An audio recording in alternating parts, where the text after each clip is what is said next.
Selamat datang semuanya. Pada video kali ini, kita akan membahas bagaimana cara menginstal DeFoss pada sistem operasi Windows menggunakan SAM. Apa saja yang perlu kita persiapkan? Yang pertama tentu saja SAM, kemudian Composer, kemudian DeFoss. Pertama kita akan mendownload atau mengunduh dulu semua yang kita butuhkan. Di sini saya akan menggunakan SAM version 8.028.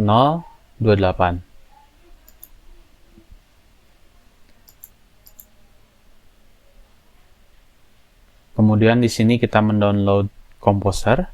Kemudian untuk DeFoss, kita akan menggunakan DFDR yang versi paling baru. Memang saat ini belum dialihkan ke latest, tapi akan segera dialihkan ke latest. Ini yang terbaru, saya akan menggunakan ini.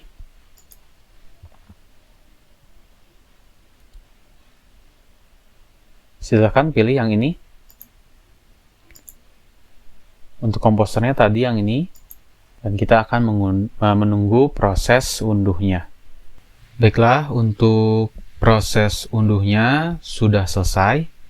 Kita akan menginstalnya satu persatu. Silahkan jalankan installer SAM-nya.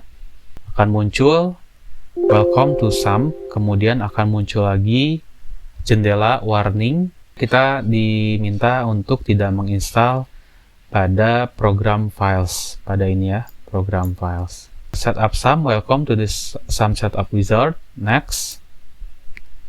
Kemudian select komponen, langsung next juga. Nah, ini installation folder yang tadi peringati untuk tidak menginstalnya pada folder program files. Tapi di sini secara default langsung diinstalkan pada folder SAM yang berada pada drive C.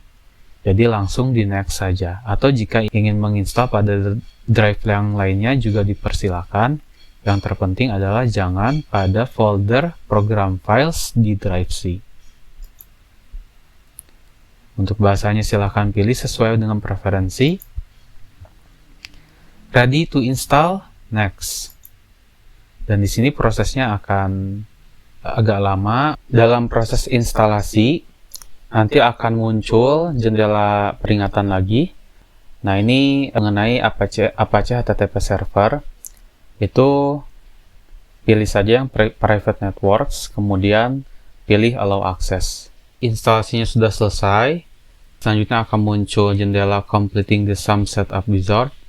Nah, di sini bisa langsung dijalankan SAM control panelnya dengan mencek do you want to start the control panel now. Tapi saya akan men-unchecknya untuk menunjukkan bagaimana membuka control panel melalui menu Windows. Langsung finish. Kemudian untuk membukanya itu kita masuk ke Start menu Windows dan akan ada SAM Control Panel. Nah, itu tinggal diklik saja dan akan membuka jendela Control Panel SAM. Nah, untuk menjalankan SAM ini kita tinggal klik Start pada Apache dan pada MySQL. Nah, namun sebelumnya kita akan menginstal dulu Composer. Jadi ini kita bisa abaikan dulu saja. Kemudian kita menjalankan installer komposernya. Saya gunakan install for all users yang direkomendasikan ketika muncul jendela select setup install mode. Kemudian muncul jendela instalasi composer setup. Developer mode-nya jangan dicek. Kita langsung next saja. Kemudian ada composer setup setting check. Itu kita biarkan default saja yang terisi di situ. Kalau di sini saya terisinya SAM php.exe. Oh, jangan lupa di situ juga sebelum kita next pada setting check itu ada add this PHP to your path, itu di checklist, baru kita next. Untuk proxy dikosongkan saja. Kemudian ada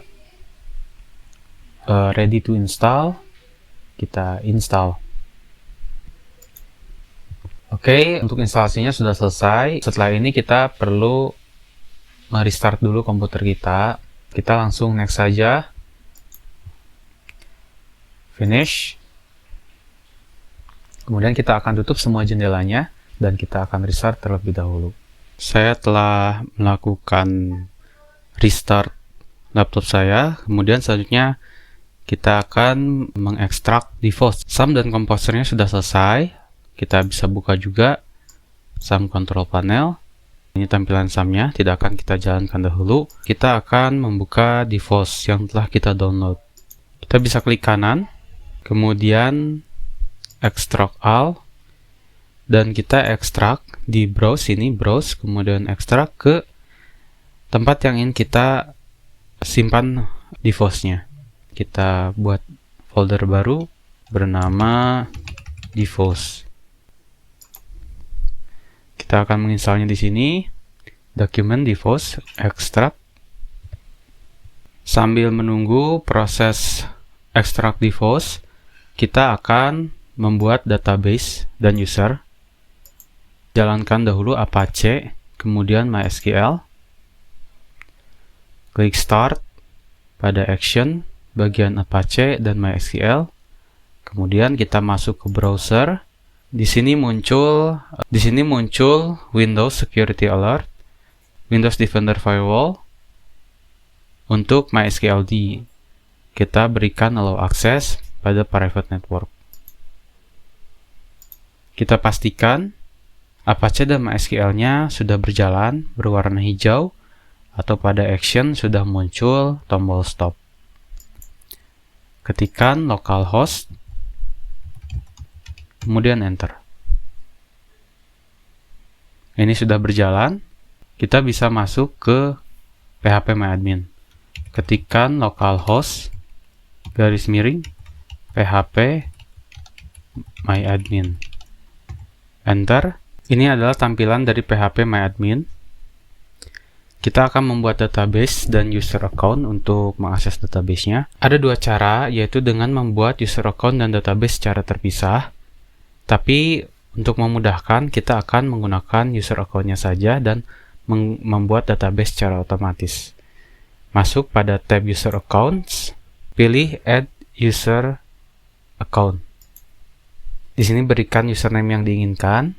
Saya akan menggunakan nama default, kemudian hostname-nya lokal, kemudian password-nya juga diisi. Untuk saya memudahkan menggunakan password default lagi. Jika rekan-rekan ingin menggunakan password yang lebih kuat, silahkan buat sendiri atau menggunakan generate di sebelah sini. Dia akan mengenerate password yang strong. Tapi di sini saya akan menggunakan password default saja. Selanjutnya untuk membuat database secara otomatis, kita cek create database with same name and grant all privilege. Kemudian grant all privileges on wildcard name. Selesai. Kita klik go. Sudah selesai. You have added a new user. Sekaligus karena tadi kita langsung membuatkan database-nya, di sebelah kiri akan muncul database default juga.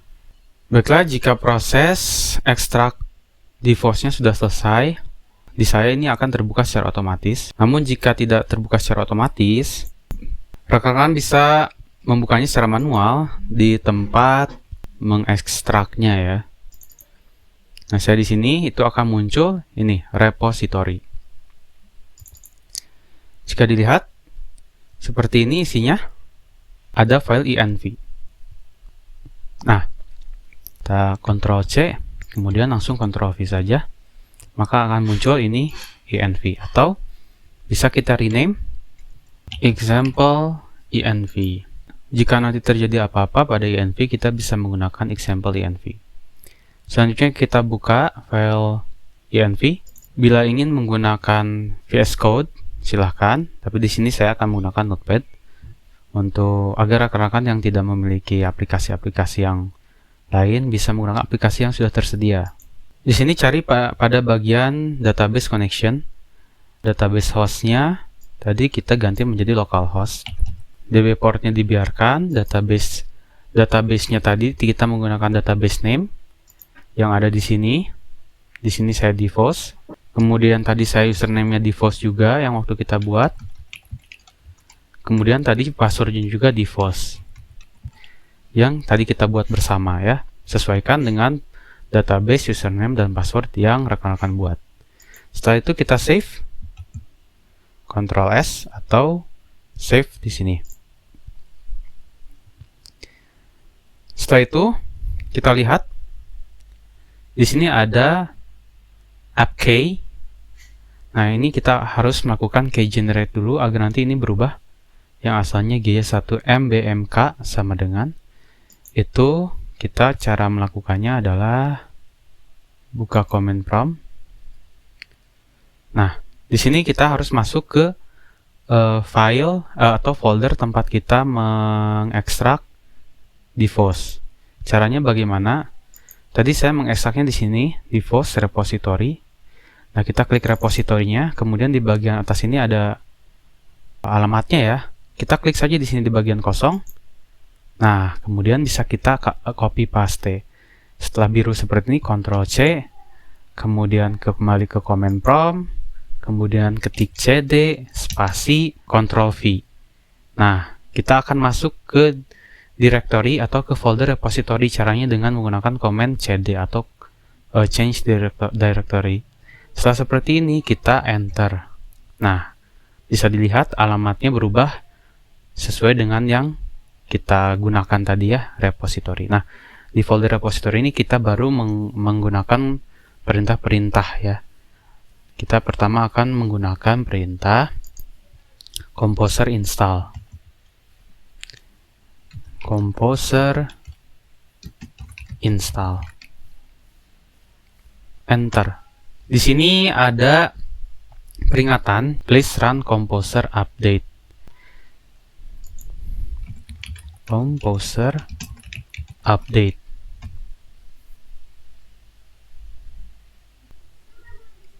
Nah, di sini ada to enable extension, verify that they are enabled in your ini files some php.ini. Ini kita caranya adalah dengan mengaktifkan phpgd ya. Caranya masuk ke sini, some control panel.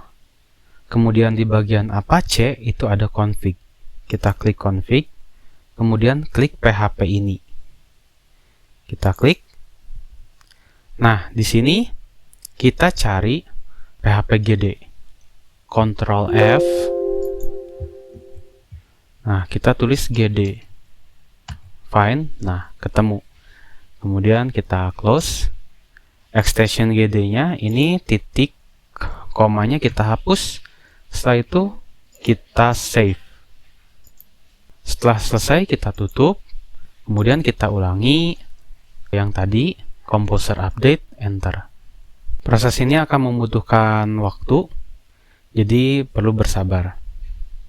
Ini telah selesai. Kita selanjutnya lihat di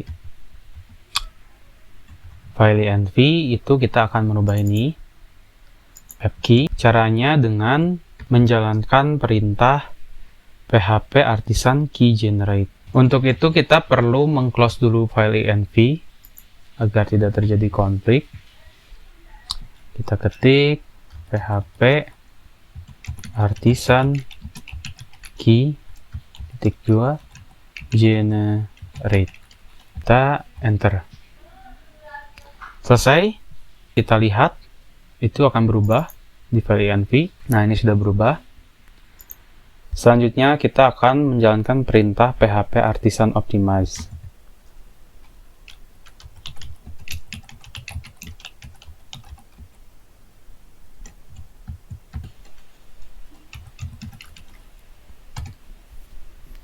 Selanjutnya php artisan migrate. Enter. Ini juga akan membutuhkan waktu yang cukup lama. Proses migrasi telah selesai. php artisan serve. Nah, ini sudah started ya. Kita gunakan alamat ini. Buka di tab baru, enter. Proses instalasinya sudah selesai, kita akan melakukan registrasi. Jika sudah diisi semua kolom formnya, silahkan finish. Instalasi sudah selesai. Kita bisa langsung login. Ini adalah halaman awal. Sekian video kali ini. Nanti akan dilanjutkan juga dengan bagaimana cara menginstal DeFoss menggunakan Aragon, juga pada Linux, dan juga bagaimana penggunaan DeFoss ini satu persatu berdasarkan menu-menu dan fitur-fitur lainnya juga. Terima kasih, semoga bermanfaat. Sampai jumpa kembali.